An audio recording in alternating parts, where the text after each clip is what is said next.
of local governments in Kwara State has witnessed a lot of crisis in the last few months over boundary disputes with its age-long neighbor Erinle in Oyun local government area. However, the community seems to be getting its bearing right as it prepares for the rerun of the local government election 6 months after the court annulled the election. Our community report tonight takes us back to the crisis-hit community and the level of preparation for the rescheduled local government election. Etisala, now you're talking.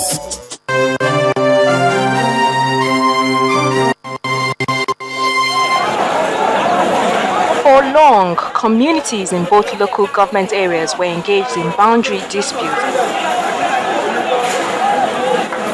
degenerating into clashes, leaving dozens dead and properties worth millions of naira destroyed. The state government immediately swung into action. A state of emergency was declared, while a commission of inquiry was instituted to investigate the cause of the crisis. The recommendations from the report led to the government prescribing the transport unions operating in the two communities and the suspension of the chairman of the two local governments. Several meetings were held between the state government and leaders from the two communities as part of efforts to end the disputes. We are very happy with all his advice, and we are going home now to still tell our people to please be calm and go about their normal business without fear or favor. It is our responsibility to really go back home, get our people together, brief them. There is a panel already on. Let them wait for the outcome of that panel. Whatever anybody has to support whatever he has to offer. Most importantly, we have also suggested to the two traditional rulers that there's a need to convocate an economic integration platform between the two communities. When this is done, then our people begin to see the benefit of living together as brothers and sisters, and they begin to see how they can leverage on each other's platforms for better economic growth. The State High Court in February nullified the election of the council chairman of OFA, citing non-compliance with the Electoral Act provision of giving enough notice to political parties before the conduct of the election. 6 months after, the newly instituted Kwara State Independent Electoral Commission announced a new date for a rerun election. The said state of emergency was subsequently lifted on the 26th of July 2013, which now makes it possible and conducive to conduct election in our local government. Therefore, in compliance with both judgment aforementioned, notice is hereby given for the conduct of election into the offices of the chairman and councillors in our local government area on Saturday, 31st of August 2013. In preparation for the rerun election, the candidates of the two main political parties say they are ready for it. They believe that the crisis of the past has been put behind them in order to fully develop the community politically, socially, and economically. We are not violent people. We are very peaceful people. You can see of our sons and daughters everywhere, they are industrious. We are not relying on politics alone. We are businessmen and women. We are all over the world. So we are not violent people. We want the whole world to know that we are ready for election in a very peaceful manner. Whatever the security agencies can do to make sure that our vote counts is what we are after. We are fully prepared for election coming up on Saturday because they've come to realize that to join, to be part of the government is what can bring development to the people of Ofa.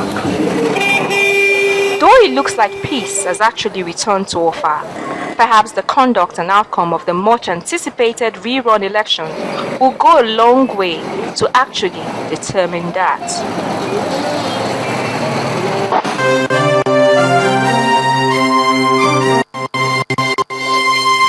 Etisalat, now you're talking.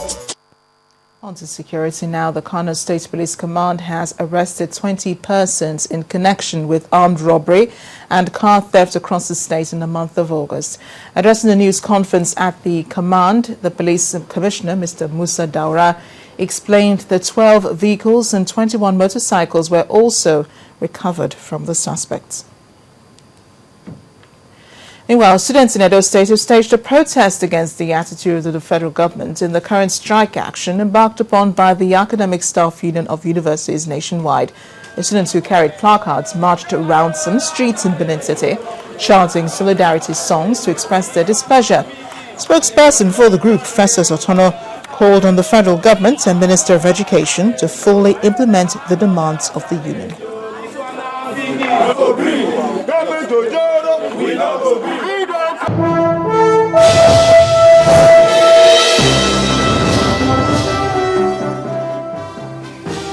It's time now to learn of the business of the day. Here's Adishawa Josh. Right, and let's get on to it. Operators of micro, small and medium-scale enterprises have x-rayed the 220 billion naira intervention fund scheme of the Central Bank of Nigeria. The National Association of Small and Medium Enterprises, NASME, appears to be uncomfortable with the Apex Bank's means of distributing credit facilities to potential beneficiaries. However, the CBN has advised the business owners to be patient with the regulators in making the funds available. CBN is looking at the vehicles that are available. We have over 1,000 microfinance banks in the country. And as it has been mentioned earlier in our meeting, that's not enough. To say that this thing should be given to BMOs, I don't think BMOs cannot be able to monitor this thing. But the microfinance, being at the grassroots, we are saying that the best approach is perhaps to see how we can partner. If this microfinance can work with our members in the grassroots, because we know that our members, we can be able to say, yes, A, B, C, D is reliable.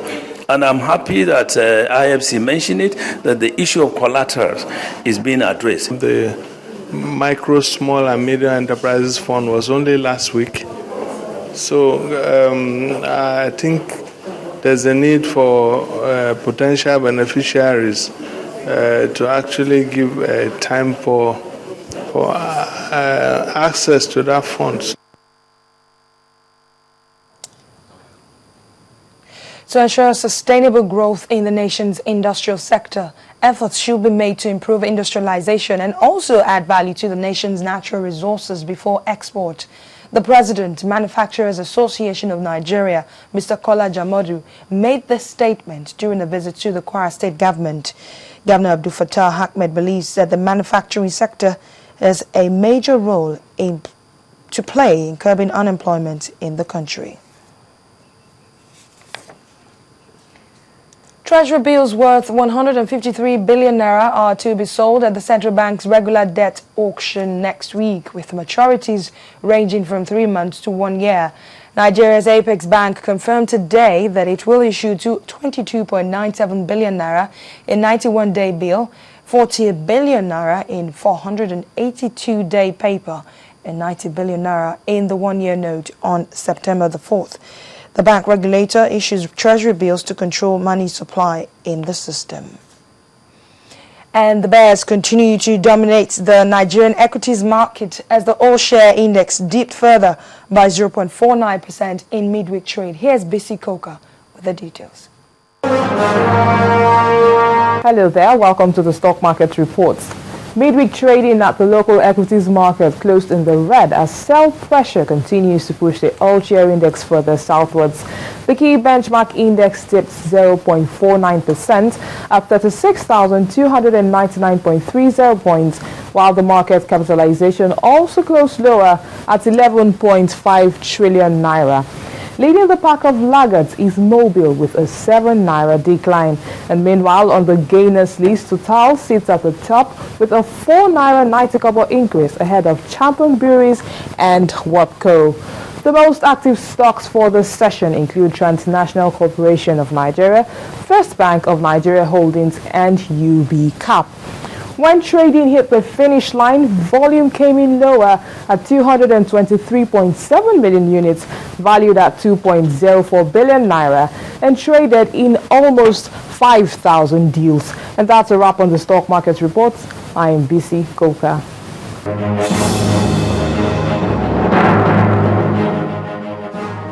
So a wrap on business news tonight. The news at 10 continues in a moment.